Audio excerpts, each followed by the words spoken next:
Well, thank you all for waiting, and thanks for our speakers and for all of you for being here today. And it was sad that Dame Judy had to leave us, but very grateful to her and to Naveed for organizing this and booking the room. First of all, I'd like to just thank the Center for Kurdish Progress for putting on this very, very timely, very relevant discussion, and for allowing us to hear from these wonderful speakers today to discuss the way forward for Erbil and Baghdad relations and rebuilding the faith. My name is Cheyenne Talabani. I work for the Tony Blair Institute. I'm an analyst here in London. And I will introduce our wonderful speakers. So I will start with Renoir. Renoir Nejm is a journalist from the Kurdistan region of Iraq. He studied for a master's here at the University of Kent in the UK. He studied peace and conflict studies and also studied in Germany. Renoir is a very, very well-respected journalist in Iraqi Kurdistan and can hopefully give us some good insight into what the feeling is on the ground, on the way forward for Erbil and Baghdad, and a bit of a background on the history of the relations post-2003. I also have with us Dr. Bamo Nouri. Bamo is a lecturer in international relations at the University of West London and an honorary research fellow at City, University of London. He's also an independent investigative journalist and writer with interests in American foreign policy and the international and domestic politics of the Middle East. Bamo is the author of the book Elite Theory and the 2003 Iraq Occupation by the United States, How US Corporate Elites Created Iraq's Political System.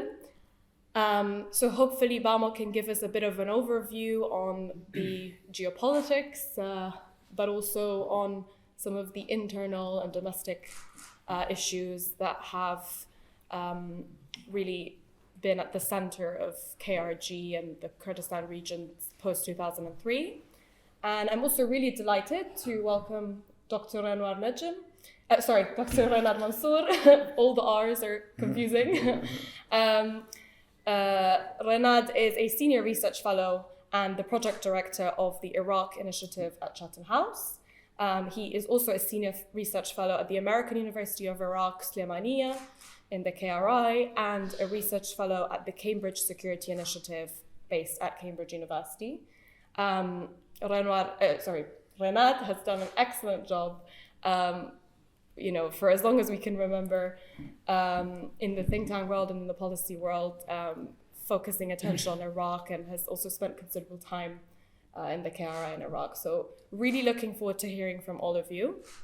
I think what we'll do is maybe we'll just dive right in to a question so as to not waste time. I know a lot of us are probably, at least I am, I'll speak on behalf of myself, wanting to watch the football later and watch and support Morocco, but this is a really timely and relevant discussion. So let's dive right in, and maybe we can start with you, Renat.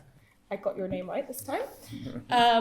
And talk about we just dive right in and say, what are sort of the primary obstacles? It's a big question, but historically, what have been the sort of primary obstacles in Erbil and Baghdad working together in the relations, if any? Sure, thank you so much, Ayan, and thank you everybody. It's great to be back. Thank you to Kurdish Progress for the invitation, and I very much enjoy following all of the events that you put on over the years. Congratulations for that. And it's good to have an event looking into the Kurdish-Iraq sort of situation, Baghdad-Erbil relations. A lot has happened in the last year or so. And I've just come back from Baghdad, where I met with some of the different leaders. And of course, on the agenda was what happens to Erbil-Baghdad relations. And I suppose in my time, I think I have 4 or 5 minutes. I think I'll put all of this into the framework of elite politics, because when we talk about Baghdad-Erbil relations, I think the way to understand it is really the KDP, PUK, and the different political parties negotiating power. And of course, after an election, that is the nature of the relationship. And of course, we mentioned history. This goes all the way back to the early 1990s. In 1992, in the city, outside Erbil in Salahuddin, the KDP, PUK, Dawah Party, ISKI, and other Shia Islamist parties met and constructed a political system that was based on ethno-sectarian quota. It was called the Salahuddin quota, and then later it became known as Muhassasa in Iraq.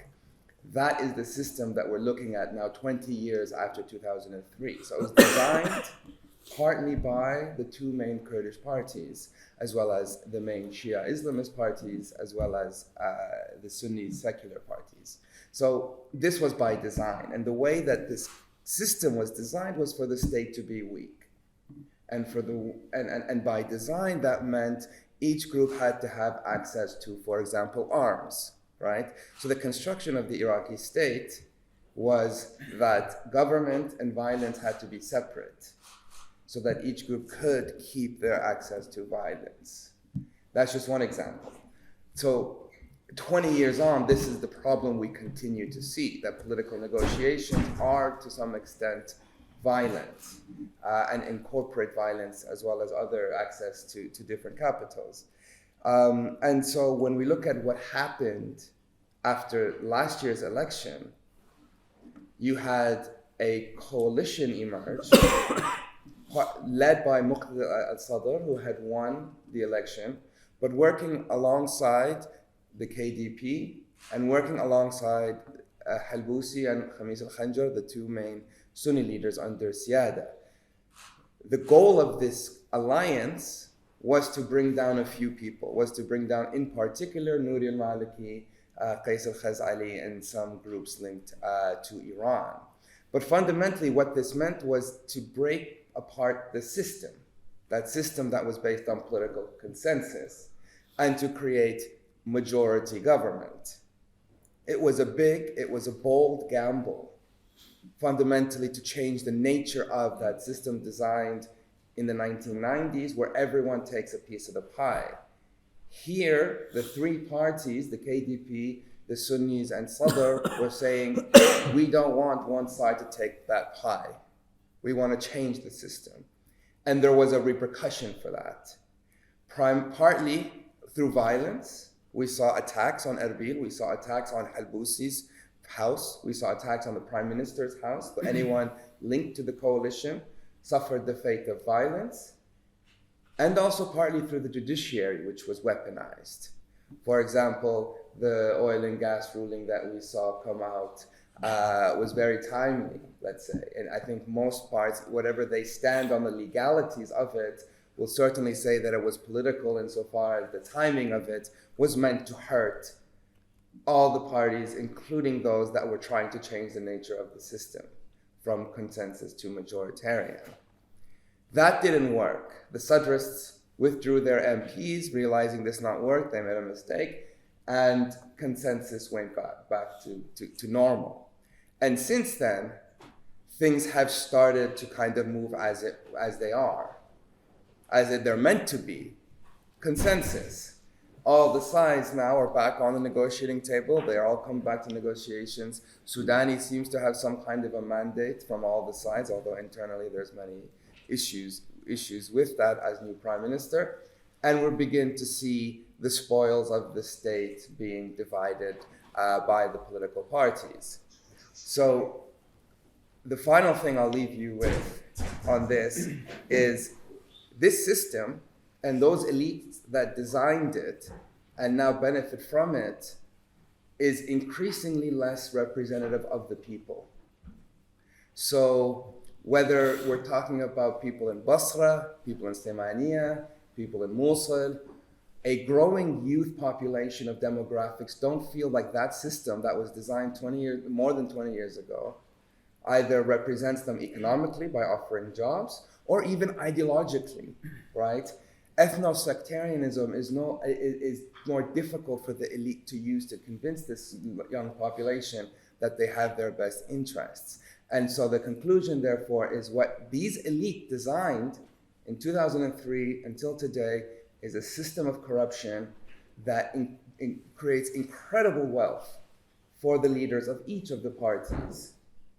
But the people are stuck without electricity, without health care. We did a case study in the pharmaceuticals, and 70% of medicine in all of Iraq is fake or expired as a consequence of corruption. So I think I want to just put that on the table. While we discuss Erbil-Baghdad relations, we discuss KRG, the government of Iraq, there's an elephant in the room, and that is the people who are suffering under both governments. Thank you, Renat. And I think that helps us segue into my next sort of question, which is similar, but probes, I will start with you, Bamo, if that's okay, probes you a little bit on the point that Renat has made, which is that there are big structural shifts that have happened in the region, but also, the domestic front, and domestic reasons, which have sort of shaped where we are today, with Erbil and Baghdad is really key, and the personalities and the individuals both in Baghdad and Erbil are really key. But could we sort of zoom out a bit and maybe talk a little bit about the geopolitics? So what's really brought us, what really shaped that shift in relations or the tensions that we've experienced or seen, witnessed between Erbil and Baghdad?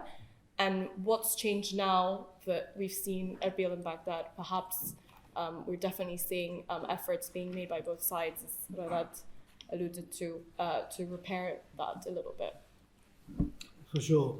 So the natural kind of understanding of the kind of position, if you like, of Iraq and its Kurdish region is that it's in a very, very complex part of the world. Loads of shifting power dynamics as a direct result of the 2003 Iraq war, with the emergence of Iran in the region. And to then kind of go back to the Kurdish regional government and the kind of all the powers that it managed to secure and attain as per the 2005 constitution, this Kurdish regional government hasn't really been able to create a sustainable, functioning, long-term relationship with Baghdad. And it comes back to the whole kind of elite agreement, the elite propositions, the elite dynamics. For example, if you look at the way one aspect of the Kurdish regional government, the PUK, have a relationship with, let's say, Tehran, and then you look at how the KDP have a relationship with Turkey, and then you kind of juxtapose all that with Erbil KRG relations, you've seen a very, very dynamic KRG hold various different offices, meetings, relationships with various other foreign entities, but has it really got anywhere with those relationships is the kind of question that I raise. And then to kind of see where we're at now and the developments of the last probably 5 to 8 years, Iran dominates Iraq's markets, and Iran has a massive presence in the Kurdish region as well. Turkey dominates an element of Iraq's markets as well through the KDP zone. So what you basically have there is you have foreign influence on the Kurdish region that then impacts the way the Kurdish region operates with Baghdad, which is kind of one element. The other element to look at is that there is an underlying, as Renat talked about, the whole political system is a consensus government that basically breeds corruption. It utilizes consensus to operate, but it functions off corruption, and it also breeds divisions. And those divisions, over time, you realize that they're not just kind of on a Erbil-Baghdad level. The political parties within themselves form their own divisions. And this kind of creates a situation where Iraq as a state through a very divided kind of political system, 30 or 40 families that operate on the political scene, becomes a weakened state, a state that's unable to develop a functioning domestic or foreign policy. And it kind of brings me on to the point of whether this kind of elite consensus political system is on its last legs, because it's unable to produce what Iraq needs in the kind of grand scheme of things. Some of the things that were touched upon in the opening statement was the kind of, the distance between the elites and Iraq's populace. 70% of Iraq are under the age of 35. Around 700,000 Iraqis enter the job market every single year without prospects. On top of that, you've got drought, you've got various water policies by Turkey and Iran that impact the fertility and the livability of Iraq, period, the Kurdish region included. And it kind of brings me on to that point that maybe Iraq needs to urgently start thinking about a new paradigm, a new form of government, because this consensus government doesn't work and it doesn't enable Iraq to deal with its challenges. And again, it comes back to the whole one-dimensional analysis that I always talk about. Whenever we talk about KRG-Baghdad relations, we're talking about relations between two entities, how these relations can be positive, how they can work long-term. What we overlook in that process is all of the repercussions that these dysfunctional politics kind of bring to Iraq. In the background, you have all of these different issues that remain unaddressed. No unified domestic or foreign policy, because Iraq is that divided. And to kind of bring onto the geopolitical, to kind of finish off with, because Iraq is so divided and its consensus government allows this, there's various entry points for foreign entities to basically go and seek their own interests and influence. And this is something that we've seen develop continuously and evolve continuously. And I remember when I wrote an article how Iraq became Iran's cash cow.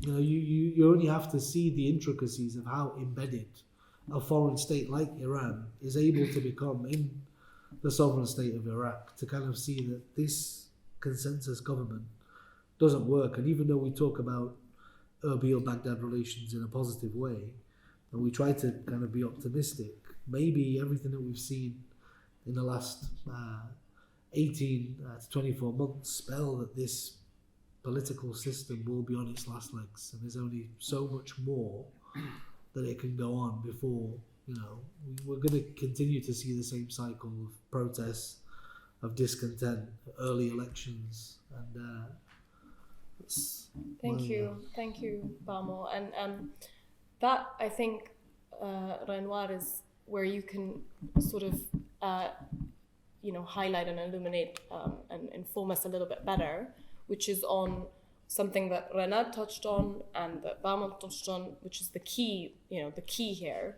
which are the people living in Iraq and in the KRI, and how representative or how represented they feel by the respective governments in Baghdad and in Erbil. And of course, we've seen across Iraq widespread protest movements over the last few years that accumulated over time, but were much more organized in a sort of more large-scale way over the last few years. And in the KRI, we've also seen since 2009, even maybe earlier for some, opposition voices, parties that were formed, and protest movements against the main parties, the PUK and the KDP. So for you, how key is it for us to understand the relationship between these two parties and how that's sort of shaped the relationship with Baghdad, but also how have some of the more recent tensions, perhaps, between these two parties in some ways that have escalated. How can that also inform us a bit better on the KRI Baghdad relationship? Yeah, thank you. There are too many questions in one. Sorry, it's a lot to cover, I know. Yeah, but the first thing is to begin with that this relation between Baghdad and Erbil has not been institutionalized since 2003. So you've always have this relations between the politician, between the characters, between the leaders of the parties from Erbil and from Baghdad. So, for example, you have at some point you have like Masud Barzani relation with Nouri Maliki, and when these two guys have a warm relation, this relation reflects on the reality between Baghdad and Erbil, and they can work together. They can cooperate on different issues. But when this personal relation between these two or any other two guys for any reason worsen, it also reflected on the ground. So this is one of the key issues between the of the relation between Erbil and Baghdad, is that lack of institutionalization between the two. It's not like you can't talk about Erbil or the KRG as one entity, one united entity, and also Baghdad. So you have different characters. You have KDP, who have different relations with Baghdad, with the Baghdad parties, and for example, you have also PUK. And each of these parties, by the way, it's also the same for the parties in Baghdad. You have state of law, you have this the Sunni coalition. You have they are all different entities with different interests, and more interestingly, they are also under the influence of different regional actors. So you have KDP, which is heavily under the influence of the AKP or the Turkish state, which is imposed its hegemony, and it's Turkey pushed for its interest in Iraq through its actors, through KDP or through some of the Sunni parties also. It's the same for Iran also imposed its influence over the PUK or other Shi'i parties in Baghdad. Another point I wanted to highlight is that this mistrust between Erbil and Baghdad, it's since 2003, we have this mistrust in the relation between these two parties. So I believe this also especially boldness after the era of late Jalal Talabani. So when Jalal Talabani was there, he was a kind of guarantee for the as in Arabic say Samam al-Aman. So he could keep the relations as at one point, and he could solve the issues at a little cost. So this, for example, in the mindset of KRG or especially the KDP, they think that Baghdad is still the central government, and in their mindset there's no federalism. At some point, if they get any chance, they will occupy Kurdistan. They will genocide Kurdish people and do whatever they want. As for example, we saw in 2017 what happened in Kirkuk. Also, you have on the other side, there's a narrative in Baghdad that they see KRG or the Kurdistan region of Iraq as a region within Iraq who got benefits from the oil revenue from Basra. However, they also sell their oils by themselves. So you have this kind of mistrust, and a lot of officials in Baghdad they believe that at some point, sooner or later, Kurdistan will get their independence. So I remember, like in 2000, it was like 12 or 13, like a Kurdish delegation visited then Prime Minister Nouri Maliki, and said, I don't know why, like Maliki said, I don't know why KRG pushes that a lot, for example, for drilling oil, for anything. Sooner or later, you will get your own state. You can like leave this oil under your soil for the next generation, and we can for this time we can cooperate with each other. You can get benefit from the federal revenues. So since like this mistrust between the two, that you have like daily politics, not the strategic politics. Like you have, for example, the KRG's policies toward Baghdad changed according to, for example, the price of oil. Changed according to, for example, some emergence of ISIS. Like when ISIS was out there, KRG and Baghdad like cooperating very on a high level, just because they had this enemy to fight together. So I think as long as you have this mistrust, as long as there is no institutionalized relation between Erbil and Baghdad, it's really hard to talk about developing ties between Erbil and Baghdad and having each side as a strategic partner of each other. Like Erbil sees Baghdad as a central of this policies, not Ankara, not Tehran, not anywhere else. And also Baghdad sees like KRG as a part of Iraq,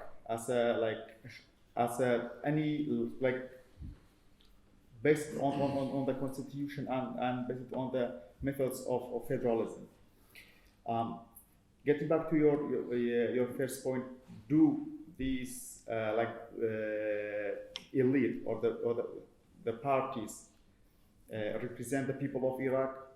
That's hardly yes. So, for example, KDP and PUK, who like officially represent the people of Kurdistan in Baghdad, they only got less than 20% of the votes of Kurdish people in the last election.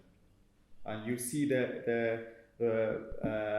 how many people, almost over 60% of Kurdish people boycotted the last election. It's the same with in the rest of Iraq. Like you have these huge amount of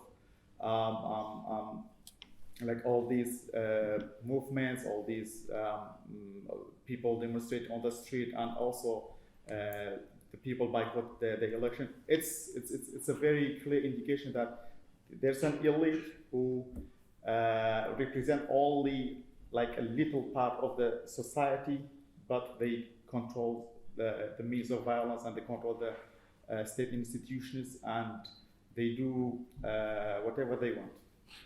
Thank you, Renwar. Renad, I wanted to sort of touch on what Bamo has already said and what Renwar has already also alluded to, which is the fact that we are looking to, the whole topic for this event is to think about how we can sort of move forward, perhaps, past some of these obstacles. I think you've all done a very good job at setting out what the main obstacles are. I know there are many more, and we could talk about that for a long, long time. But if we sort of think about moving forward, from your opinion, or maybe perhaps from your discussions and your focus and with people in Baghdad and in the KRI, what do you think has to come first? We talked a little bit about the divisions, for example, in the KRI itself. Do you think it's what do you think is the first step for Erbil and Baghdad to kind of start repairing or rebuilding the faith in each other, maybe lessening some of that mistrust? That's the question. Yeah. I think that's a difficult question because it depends what moving forward means like. Are we talking about whether the KDP PUK will have better relations with the Dawah party, Dawlat al-Qanun, with Majlis and all this? Is that what we're talking about with moving forward so that they could share the revenue and share the spoils? I think we're moving towards that. Very clearly, the Sudani government, which is again based on a compromise, is looking to share the profits. I think the Kadhimi government was very friendly to Erbil, and so was the Adl Abdel Mahdi government. So in terms of elite politics, there is this, it's cyclical, and every now and then there is competition because it is an elite pact. Negotiations continue. But at the end of the day, I think the system has proven resilient for the elite. The system has survived not just ISIS, but Tishreen and protests that called for revolution. And it even survived an attempt for majority government, which was meant to change the nature. So the system is resilient. And I think if we're talking about political parties' relations, which is Erbil-Baghdad relations, it's moving forward. The harder question is, how does Erbil and Baghdad sort out its massive state society problem? Is that possible? Is there even, in my meetings across the country, most people say there is no political will to actually change the nature of the social contract, which is at the heart of the problem. So to me, moving forward from Erbil-Baghdad as if, will they share power? Yes, that's looking good for now. Moving forward, will more people, whether they're in the Kurdistan region or other parts of Iraq, will they feel they're living under a system that's better for them? No, I don't think I've seen any reason to think to move there. But that has to be the key. Because, as Bamo said, the demographics are massive. And Iraq's population will double in a few decades. And, although the prime minister, just like each prime minister is promising 100,000 new jobs and all of these things, the elite are economically and ideologically bankrupt after 20 years of misgovernance. And they're relying more and more on violence and coercion. Activists across the country are in fear. Journalists across the country are scared of being targeted. So moving forward, to me, isn't just making sure that the KDP has enough money, PUK has enough money, Dawah has enough money, but as the people feel that they have enough of their wealth. Yeah, thank you for that. Bamo, I wanted to ask you next, sort of, you alluded to this a little bit, but to what extent do you think, the KRI, for example, is facing, eventually they should happen, but there might be elections next year. They're supposed to happen before September. And in Iraq, there might be provincial elections. So there are these sort of institutional events in the calendar next year. But to what extent do you think we're sort of at an almost tipping point in the KRI specifically, but it also is very much applicable to the rest of Iraq, in that relationship between state and society? Do you think the current, we know that the current model, I think, is unsustainable in some senses, but how, to what extent, and what can we sort of expect in the next year or 2 years or 5 years? I think we've seen continuously decrease in voter turnouts in elections from 2005 onwards in both the Kurdish region and in Iraq. So political will or trust in the political process has been fast decreasing. And then, kind of that being said, there's also an outdated element, coming back to some of the stuff that I was saying before. This consensus government was fitting of Iraq in 2003, 4, 5.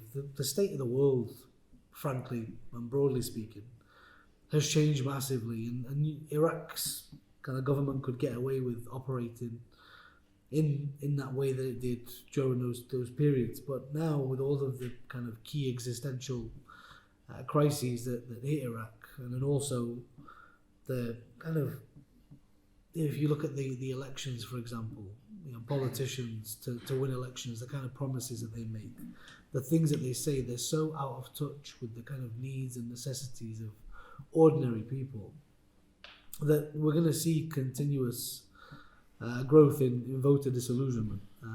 And if you look in the last elections, around 9 million Iraqis came out to vote. That 9 million number is roughly the same number of the amount of people on the public sector payroll. So that means that people who do vote basically go out to vote for their jobs and for their livelihoods. So there's that element, and then in the midst of all that, you've got that broader 57% of Iraq's population that were eligible to vote but didn't, that don't believe in these outdated ideas or elite narratives and agreements, and we're going to continue to basically see that gap grow far and wide. And I think, as I kind of put it in an article, in Iraq, elections don't decide political outcomes. Horse trading basically does. So, similar to what I said before, Iraq is in need of a new paradigm in that regard, because even though, as Renard said, this political system has been very, very resilient, its actual output, its performance, if you just kind of look at the KPI statistics, what it does for Iraq in response to the challenges that Iraq faces, it is very, very much a redundant political system. There's only so much that it can kind of go on for before it comes to some sort of halt, however long it's taking to basically come to that halt. Thank you, Bamo.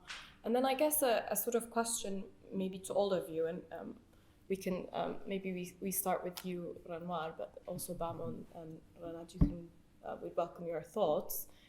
A big part of what I'm taking away from what you've all said is that a large part of the issue in the relationship between the sort of the elite, which then hugely impacts the wider society in the KRA and in Baghdad, is that the relationship is not institutionalized.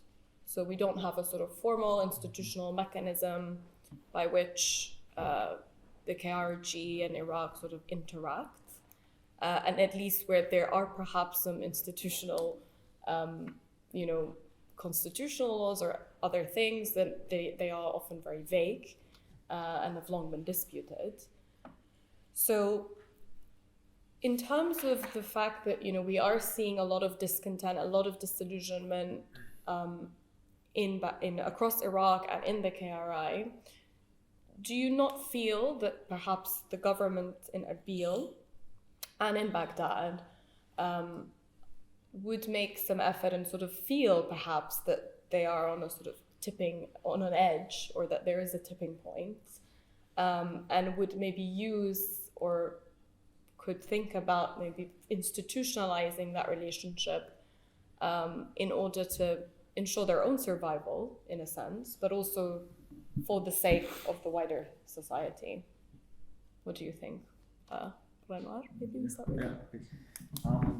That's also a big point to discuss, but it's not something new to Iraq or to KRG, like having the feeling that you are on the edge of the system, and whether you survive or not. Like, I remember, like, since 2011, we are talking about this in KRG. Like, all you need is a trigger to end this this very corrupted system in Erbil. It's also the same in Baghdad. But for some reason, like in one way or another, the system and the elite and the parties have always found a way to survive, whether it's through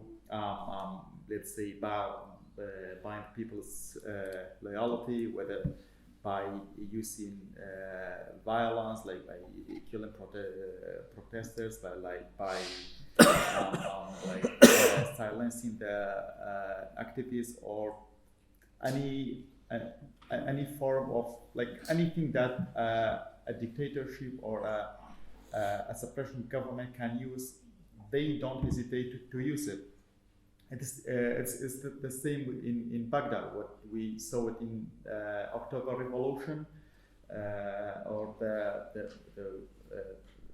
demonstrations in October 2020, I guess. 19, like we all had this feeling that this system in Baghdad is on the verge of collapse. Like it was like very close to collapse. But like you have always this foreign interventions. Like for example, it's the thing about politics in Iraq and also in KRG. It's not all about the local politics. It's not all about the people. It's always some regional and even international powers are involved. For example, what saved Baghdad in 2019 was to a great extent what Iran, and what made the KDP and the PUK survive all the year, despite like the lack of popularity, despite the losing people's faith. It's all the like you have Turkey, you have like Iran behind these political parties. So in short, like I want to say that there's always this chance to this system to come to an end. You always need a trigger. Nobody knows when and how it will happen, but there's always hope for this. Maybe not through elections, maybe not through any democratic process. Maybe it comes in a way that no one would like to see. Maybe you see a lot of bloodshed or anything.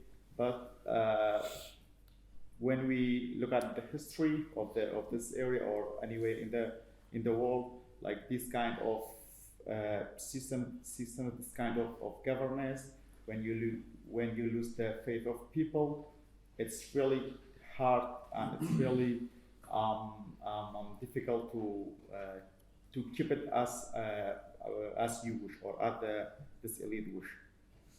Thank you, Renoir. And Bamo, for you, I mean, I sort of set out the general question, but earlier you touched on the geopolitics as well, which is a big part of what Renoir says, and but also kind of upholds a lot of the systems and the parties and the individuals that dominate the elite, essentially, in the KRI and in Iraq, that dominate the government in both cases. At the moment, the KRI is facing threats from its very difficult neighbors. So on one side you have Turkish attacks, which are not new, and on the other side you have Iranian attacks, which are also not new, but a little bit less frequent, and have obviously been ramped up in light of some of the domestic issues in Iran as well. Do you think perhaps those events will maybe push the KRI or the elite in the KRI and in the government in Erbil to a bit closer to Baghdad? Do you think that's perhaps one of the reasoning? And do you think that will, give them a rallying cause, and will it be sufficient? That's a very, very good question. There's so many more reasons for the KRG to actually work with Baghdad than not to work with Baghdad. For example, after the referendum, the KRG is kind of now in this position where it has so-called allies, but no one's really going to be able to defend its territory from attacks like a sovereign Iraq might be able to, in terms of supporting it. And more often than not, some of those attacks that have happened, we've seen, because of the relationships and the intricacies between the KDP in Turkey and the PUK in Iran, that we've seen more condemnation from the central government of Iraq in response to attacks on Kurdish territory, as opposed to from the KRG itself. So that kind of make of that what you will. And then you kind of look at all the challenges that the Kurdish region faces, and you contextualize it with the fact that the Kurds were the biggest winners of Iraq's 2005 constitution. A big chunk of that constitution was made in the Kurdish region. Everything that the Kurds wanted and asked for in the 70s, 80s, all those trips that Jalal Taliban used to take to America, and all those classic YouTube videos and archives that are there, those demands were all granted and more, and formalized in that constitution.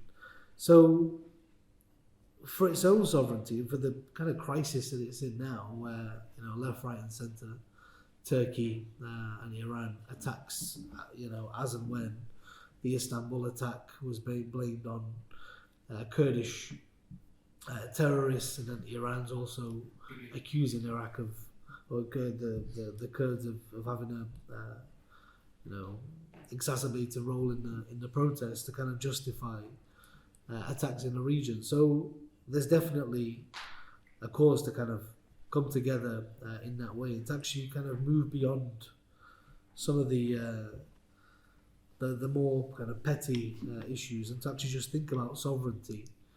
And Kurdistan's basically under attack. There's no formal ally, not the US, not anybody that's going to be able to protect it. And the only way at this moment forward is for a more unified KRG Baghdad relationship. Thank you, Bamo. And Bernard, to you, I guess the question sort of evolved, but it's become, how important is it really for Erbil and Baghdad to rebuild that faith? And maybe you can also touch on how, in some ways, perhaps,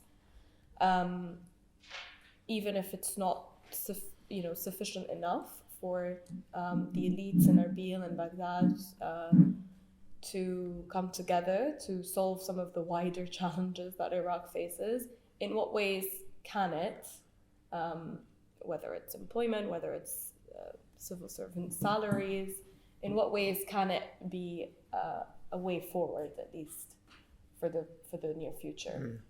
I think from the perspective of the elite in Iraq, the price of oil being high has given them ability to maneuver and to continue the system as it is, even if it is killing their people every day. That is likely to last for the next few years. The budget next year will probably be over $100 billion, right? Like, let's just step back and talk about a country that has a budget of $100 billion and can't put electricity or medicine that's proper for their people. Like, this is the gravity of this issue. And so the question, which is interesting that you asked, is, do the leaders know it? Are they aware that this is a sinking ship? And certainly they discuss it, right? And if you look at the new Prime Minister's plan, he has another Supreme Committee for Anti-Corruption. Every Prime Minister before, you just change the word Supreme Committee Anti-Corruption, you play around with it, but you have the same attempt to remove corruption. You look at some of the policies, there's no other solution they have other than employment. They have no solution for how to convince these people that they want to represent them legitimately, other than saying, we'll just give you jobs. And we know in the past that has not worked, and it has led us to this problem. So although there is a recognition that there is a crisis, there isn't a leader who is thinking outside the box in a way to fix the problem at its core. They're kicking the can down the road because the price of oil is high until the next crisis comes, and they'll have to deal with it. But I think what's important here is October 2019 was a shock. They never thought that so many people would come and take over the squares of Tahrir, Nasiriyah, Basra. They didn't know how to react, and they quickly killed 600 and wounded tens of thousands. Since then, they have learned how to stop mobilization before it gets to the squares. So it's difficult to see protests. So the system has learned how to use violence in a way to maintain itself while promising jobs. I think that in any case, all Iraqi leaders are going to use the words anti-corruption as a way to try and maintain ideological power. But I don't think that there is any political will from any leader that I've met who is powerful to genuinely fight against corruption. Thank you. Thanks, Ramad.